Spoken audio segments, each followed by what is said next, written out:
सुना होगा आपने एआई, सुना? यहाँ पे अभी जो समिट हुआ था, सुना आपने? हाँ, कर दिया काम, कर दिया काम, कर दिया काम। यूथ कांग्रेस वालों ने। रुको जरा, सबर करो।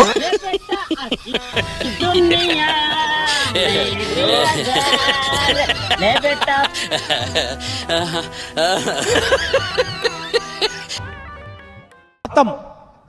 अच्छा बात नहीं है। तो ईरान और अमेरिका युद्ध का कारण है ओम बिरला? नहीं। ओम बिरला के कारण, ओम बिरला को गैस की समस्या हो सकती है या नहीं हो सकती, वो बात तो समझ में आती है, लेकिन ओम बिरला के कारण भारत में गैस की समस्या हो जाएगी तो नहीं समझ में आएगा किसी को यार। लो, अमिताभ जी हमारे देश के प्रधानमंत्री को शिकंडी की तरह इस्तेमाल किया इजराइल ने, उनकी याद हमला कर दिया।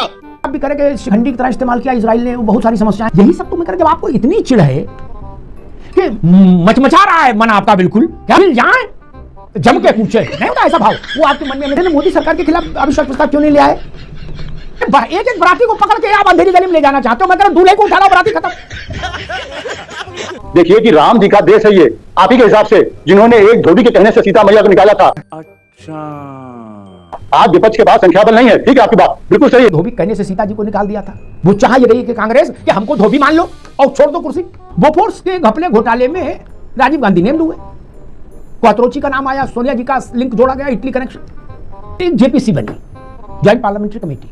जेपीसी ने रिपोर्ट घोरमाठा कर दी। अशोक जी आप भी सुनिएगा क्या, क्योंकि करना ही था भाई, कांग्रेस की मेजॉरिटी थी जेपीसी में। राजीव गांधी ने तभी कुर्सी नहीं छोड़ी, सारे विपक्षियों ने इस्तीफा दे दिया राजीव गांधी के खिलाफ। कांग्रेस ऐसा हिम्मत तो जुटाए जैसा राजीव गांधी के खिलाफ विपक्ष ने जुटाई थी। अखिलेश यादव को राजी करो, ममता बनर्जी को राजी करो, तो मैं मानूंगा कि हाँ अब कुछ मामला गंभीर हुआ।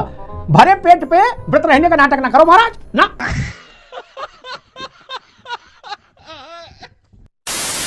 नमस्कार दोस्तों, चैनल पे आप सभी का एक बार फिर से स्वागत है। दोस्तों आज की डिबेट वीडियो होने वाली है अमिताभ अग्निहोत्री और कांग्रेस प्रवक्ता के बीच में। दरअसल संसद में जितना ड्रामा कांग्रेस करती है उतना ही ड्रामा डिबेट के अंदर आके इनके प्रवक्ता करते हैं। डिबेट वीडियो बहुत ही इंटरेस्टिंग होने वाली है, लाइक जरूर कर देना। चैनल पे पहली बार आए तो सब्सक्राइब करो और पहले वीडियो देखते हैं फिर बात करते हैं। पिक्चर चालू करो बे। बात कही कि एक बार में सरकार के खिलाफ अविश्वास प्रस्ताव ले आइए, जड़ ही खत्म हो जाएगी। कहां टहनियों में उलझ रहे हो उपनगियों में? नहीं, आपको ऐसा पता है कि मेरे पास नंबर आ गया, सरकार ले आई, ना मोदी जी रहेंगे ना बिरला जी रहेंगे, और सीसी को भी हटा देना फिर भगवान का नाम लेके। ममता जी कही रही है कि सीसी को कि भाजपा हमेशा नहीं रहेगी, और जब भाजपा जाएगी तो ज्ञानेश मैं तुमको जनता के हवाले कर दूंगी, फिर जनता तुमसे निपटेगी। अब ज्ञानेश जी को अपने लिए बाउंसर रखने पड़ेंगे मुझे लग रहा, नहीं दीदी पकड़ के जनता के हवाले कर देंगी। कैसी भाषा, कैसी शैली। मोहम्मद तकी वही प्रश्न, आपके पास नंबर है तो एक बार में ही पूरी इमारत ही गिरा दो ना, फिर प्लॉट खाली हो जाएगा, उसमें अपना बनाओ 2 BHK 4 BHK जो समझ में आए, पेंट हाउस सेंट हाउस। नहीं, एक एक ककैया गिराने की कोशिश कर रहे हो, गिर ककैया भी नहीं रही भाई। ये सबके खिलाफ बोले, जज के खिलाफ भी लाएंगे, सीसी के खिलाफ भी लाएंगे, स्पीकर के खिलाफ भी। इतना मेहनत करोगे, मैं कह रहा हूं नरेंद्र मोदी के खिलाफ अविश्वास प्रस्ताव लिया, उस झंझट ही खत्म हो जाएगा। नहीं, कोई डर है अंदर, कोई संकोच है? अमिताभ जी, लोकतंत्र की एक प्रक्रिया है, उस प्रक्रिया के जरिए गुजरा जाएगा और विरोध ऐसे दर्ज किया जाएगा। और आपने देखा कई बार ओम प्रकाश बिरला जी जो है वो बहुत बायस हो जाते हैं। जब बीजेपी से कोई बोलता है तो उसमें एकदम भी बिल्कुल इंटरप्ट नहीं करते, और जब कोई विपक्ष से बोलता है उसको लगातार उसको इंटरप्ट करते हैं। अब देखिए देश के पटल पर अगर देश की बातें नहीं की जाएगी, हमारा देश कैसी वैश्विक समस्या से गुजर रहा है। आप गैस सिलेंडर आना मुश्किल हो गया है, गैस सिलेंडर नहीं मिल पा रहा है, कमर्शियल गैस सिलेंडर बंद हो गया है, आगे में क्रूड ऑयल सब महंगा होने वाला है। ओम बिरला कोई रोल है क्या गैस सिलेंडर में? ओम बिरला का कोई रोल है क्या गैस सिलेंडर में? यह खाड़ी की युद्ध ओम बिरला कारण हो रहा है।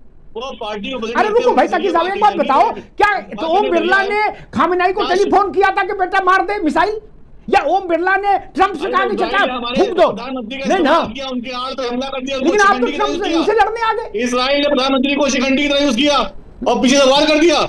ये हमारे देश के लिए कितनी शर्म की बात है कि प्रधानमंत्री हमारे शिकंडी की तरह यूज किया इस महायुद्ध में। भैया मैं पूछ रहा हूं, अभी रुकिए, अभी तकी साहब अभी आवाज नहीं जाएगी, रुकना होगा। आप मेरे बार बार अनुरोध पर भी नहीं रुक रहे, एक सेकंड रुकिए फिर अपनी बात रखिएगा। मैं कह रहा हूं तकी साहब, ईरान इराक युद्ध, ईरान और अमेरिका युद्ध का कारण है ओम बिरला? नहीं, ओम बिरला के कारण ओम बिरला को गैस की समस्या हो सकती है या नहीं हो सकती, वो बात तो समझ में आती, लेकिन ओम बिरला के कारण भारत में गैस की समस्या हो जाए तो नहीं समझ में आएगा किसी को यार। आप लोग भी मजाक कर रहे हो। ओम बिरला मुर्दाबाद करने का आज ये कौन सा मुहूर्त है, ये मैं समझना चाह रहा हूं। ओम बिरला के कारण युद्ध हो रहा है क्या तकी साहब? अमिताभ जी हमारे देश के प्रधानमंत्री को शिकंडी की तरह इस्तेमाल किया इजराइल ने, उनकी आप हमला कर दिया, ईरान के ऊपर सुप्रीम लीडर को मार दिया। वैश्विक स्थिति तो हमारी पोजीशन शिकंडी तरह हो गई है कि हमारे प्रधानमंत्री को इस्तेमाल किया जाएगा, ईरान पे हमला किया जाएगा। शर्म की बात नहीं। बिल्कुल ठीक है तकी भाई, बिल्कुल ठीक है, अपनी बात शुरू करते हैं, हमें शिकंडी बना दिया। ठीक है ताकि हमारे यहाँ तो ईरान को हमला किया अरे जाएगा। दादा रे, एक मिनट तो रुको यार। आप तो जब से राउज एवेन्यू कोर्ट का फैसला आया आपने तो 5वें गियर में गाड़ी डाल दी, मानते ही नहीं, स्टार्ट ही 5th गियर से कर रहे हो। अशोक यादव जी, नहीं विवेक जी पहले, फिर अशोक जी के पास आऊंगा। विवेक जी, ये तकी साहब भी करे कि शिखंडी की तरह इस्तेमाल किया इसराइल ने, बहुत सारी समस्याएं हैं, आप लोग लगातार कह रहे हो, और राहुल गांधी नारा दे दिया कि नाम नरेंद्र काम सरेंडर, क्या यही सब तो मैं कह रहा, जब आपको इतनी चिढ़ है कि मचमचा रहा है मन आपका बिल्कुल, क्या कि मिल जाए तो जम के कूचे, नहीं होता ऐसा भाव, वो आपके मन में हमें दिख रहा है। राजनीतिक एसिडिटी उफान मार रही है, तो नरेंद्र मोदी सरकार के खिलाफ अविश्वास प्रस्ताव क्यों नहीं ले आए विवेक जी? भाई एक एक बराती को पकड़ के आप अंधेरी गली में ले जाना चाहते हो, मैं कह रहा हूं दूल्हे को उठा लाओ, बराती खत्म। नहीं, मोदी सरकार के खिलाफ अविश्वास प्रस्ताव क्यों नहीं ले आई कांग्रेस?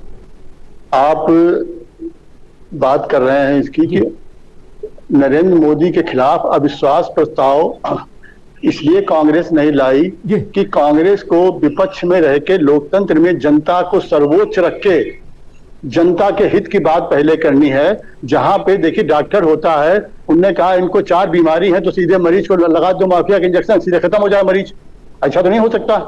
तो आज जहां पे कांग्रेस समझती है कि जिन बिंदु पे हिट करने की बात है वहां पे हिट कर रही है। आप जो एसिडिटी की बात कर रहे हैं, देखिए वो जनता के चुने हुए प्रधानमंत्री हैं, हम उनका विरोध करना हमारा लोकतंत्र में अधिकार हमारा है। उसको आप अगर एसिडिटी का नाम देते हैं, भाजपा वाले उसको देशद्रोह का नाम देते हैं, तब तो फिर देखिए लोकतंत्र चल गया ये। नहीं, आज हम अगर अविश्वास प्रस्ताव भी लाए, बार बार आप संख्या बल की बात भी करते हैं, देखिए एक लोकतंत्र में संख्या बल के अलावा क्या है? संसदीय लोकतंत्र में संख्या बल के अलावा क्या है? जी, राजीव गांधी की टिप्पणी भूल गए, हमने नसबंदी कर दी जनसंघ वालों की, भूल गए? आपके पुरखे थे, अब आप बता रहे हो संख्या बल की बात कर रहे हो। नहीं नहीं नहीं, अरे उनसे पूछो जाके जो बोल गए कि हमने नसबंदी कर दी जनसंघ की, हम दो, हमारे दो, बोले वाजपेयी अडवाणी के 2 ही बचे, और आप बता रहे हो कि संख्या बल। विवेक भाई, पुरखों का लिहाज तो करो, आपके पुरखे प्रतापी रहे हैं, वो जाने क्या क्या कौतुक कर गए। तकी के साथ ये समस्या नहीं है क्योंकि इनके अभी कोई पुरखे है ही नहीं, इसलिए ये खेल सकते हैं। नीति बनाई, इससे देखिए ये इंपोर्ट हमारा आधा रह गया, ऐसा कोई काम आपने नहीं किया। आज देखिए, आज सनातन के नाम पे आप आए, आप कहते हैं हम सनातनी हैं, आप हिंदूवाद के झंडा वरदार आप हैं।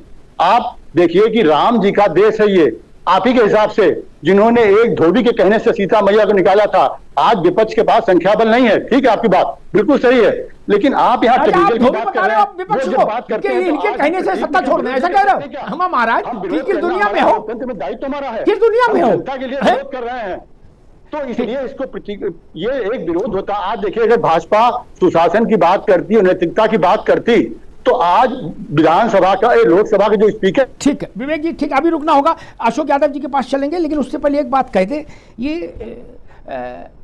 ठीक है विवेक जी अभी रुक जाओ, एक याद दिला दूं एक चीज, वो अरे रुको भाई, रामचरितमानस के प्रसंग बड़े याद आ रहे हैं कांग्रेस को। अभी रुक जाओ विवेक जी, रामचरितमानस के बड़े प्रसंग याद आ रहे हैं, करे धोबी कहने से सीता जी को निकाल दिया था। वो चाह ये रही कि कांग्रेस कि हमको धोबी मान लो और छोड़ दो कुर्सी, चाहना ये, उसके दिल में गुदगुदी इस बात से है। मैं एक बात याद दिला दूं, अरे विवेक जी अब रुक जाओ, बहुत अच्छी बात बता रहा हूं, आपका भी कुछ उससे लाभ होगा, आगे चैनल्स पे जाओगे बहस में। तो बोफोर्स के घपले घोटाले में राजीव गांधी नेम्ड हुए, क्वात्रोची का नाम आया, सोनिया जी का लिंक जोड़ा गया, इटली कनेक्शन। हंगामा हुआ, धय तेरे की हुई पूरे दुनिया भर में। एक जेपीसी बनी, joint parliamentary committee, V Shankaranand के, मेरे ख्याल से शंकरानंद की अध्यक्षता में बनी। कांग्रेस की सरकार थी तो कांग्रेस का बहुमत है जेपीसी में। जेपीसी ने रिपोर्ट घोरमाठा कर दी। अशोक जी आप भी सुनिएगा क्या, क्योंकि करना ही था भाई, कांग्रेस की मेजॉरिटी थी जेपीसी में, उन्हें घोरमाठा कर दी। जब वो रिपोर्ट आई तो उस रिपोर्ट के ऐसे ऐसे पन्ने विपक्षी सांसदों ने लोकसभा के भीतर ऐसे ऐसे उछाल दिए क्या, और नारा लगा, गली गली में शोर है, आगे हम नहीं बोलेंगे। राजीव गांधी ने तब भी कुर्सी नहीं छोड़ी, तब भी नहीं छोड़ी। सारे विपक्षी इस्तीफा दे गए। अरे रुक जाओ आप, रुक जाओ, आप अवसर नहीं मिलेगा ना। सारे विपक्षियों ने इस्तीफा दे दिया राजीव गांधी के खिलाफ।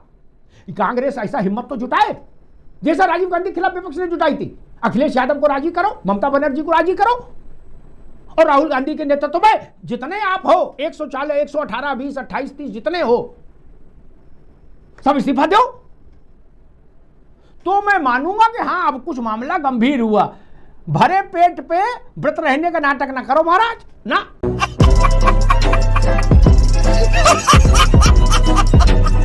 दोस्तों उम्मीद है अगर आपने डिबेट वीडियो पूरी देखी है तो वीडियो आपको अच्छी भी लगी होगी। ऐसी लेटेस्ट डिबेट वीडियो के लिए लाइक जरूर कर दे करें, और चैनल पे पहली बार आए तो सब्सक्राइब कर दें, बेल का आइकन ऑल पे कर लें। फिर मिलते हैं एक और वीडियो के साथ, तब तक के लिए जय हिंद, वंदे मातरम।